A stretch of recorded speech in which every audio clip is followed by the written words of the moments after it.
মাস পরই স্ত্রীর বাড়ি ছাড়ার গুঞ্জন, যা জানালেন অভিনেতা শামীম।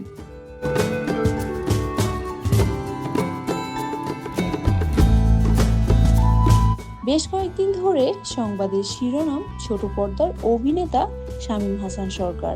তাকে ঘিরে হুট করেই উতাল দেশের নেটাঙ্গন। তার বিরুদ্ধে মারধর, এমনকি ধর্ষণের হুমকির মতো গুরুতর অভিযোগ তুলেছেন নবাগত অভিনেত্রী প্রিয়াঙ্কা প্রিয়া।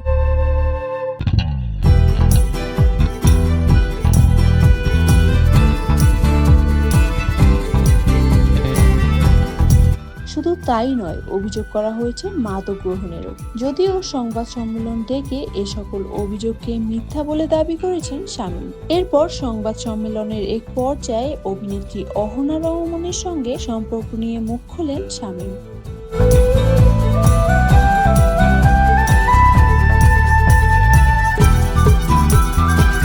এরপর এক মুঠো বার্তায় শামীম জানান, এর সঙ্গে দুটো প্রেম অর্থাৎ ডাবল টাইমিং করেছেন অহনা। শামীমের এমন মন্তব্যের পরই বিষয়টি নিয়ে অভিনেতাকে পাল্টা প্রশ্ন ছড়েন অহনা রহমান।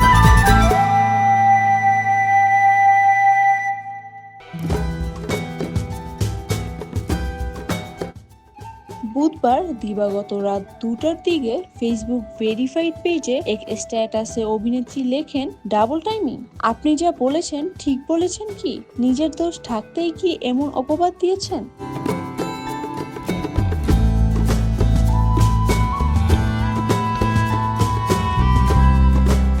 এই ঘটনার পরই শামীমের বিরুদ্ধে শুটিং সেটে 2 বছর আগের এক অভিজ্ঞতার কথা তুলে ধরেছেন অভিনেত্রী, বেসিক শিল্পী ও সঞ্চালক সিফাত বন্যা।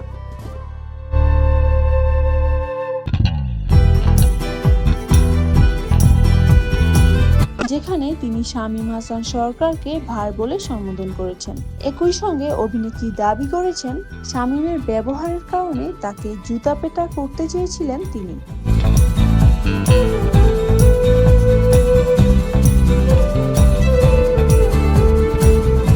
এদিকে গত 4 এপ্রিল আইন বিভাগে অধ্যয়নরত আফসানা আক্তার প্রীতিকে বিয়ে করেন শামীম হাসান সরকার। পরিচয়ের মাত্র 8 মাসের মাথায় বিয়ে করেন তারা। দুই পরিবারের সদস্যদের উপস্থিতিতে বিয়ের আনুষ্ঠানিকতা সম্পন্ন হয়।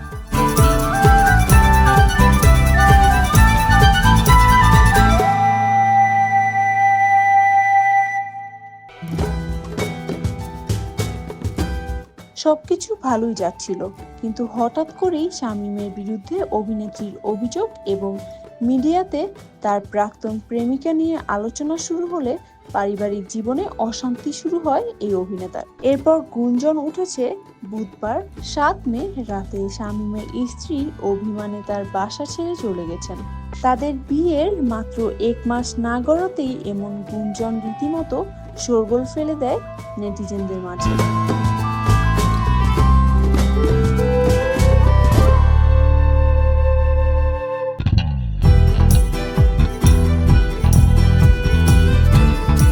বিষয়টি শামীমের নজরে আসলে তা নিয়ে সামাজিক যোগাযোগ মাধ্যমে এই গুঞ্জন উড়িয়ে দেন তিনি। বৃহস্পতিবার 8 মে রাতে এক ফেসবুক স্ট্যাটাসে শামীম লিখেছেন, আমার স্ত্রী আমার সঙ্গে আছেন।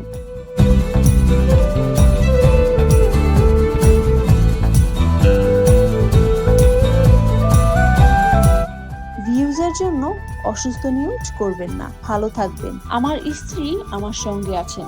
ভিউজের জন্য অসুস্থ নিউজ করবেন না, ভালো থাকবেন। বিয়ের পর মিডিয়া থেকে প্রাপ্ত বিয়ের উপহার পেয়ে আমরা অনেক আনন্দিত। নিশ্চয়ই আল্লাহ সব জানেন, সব দেখেন।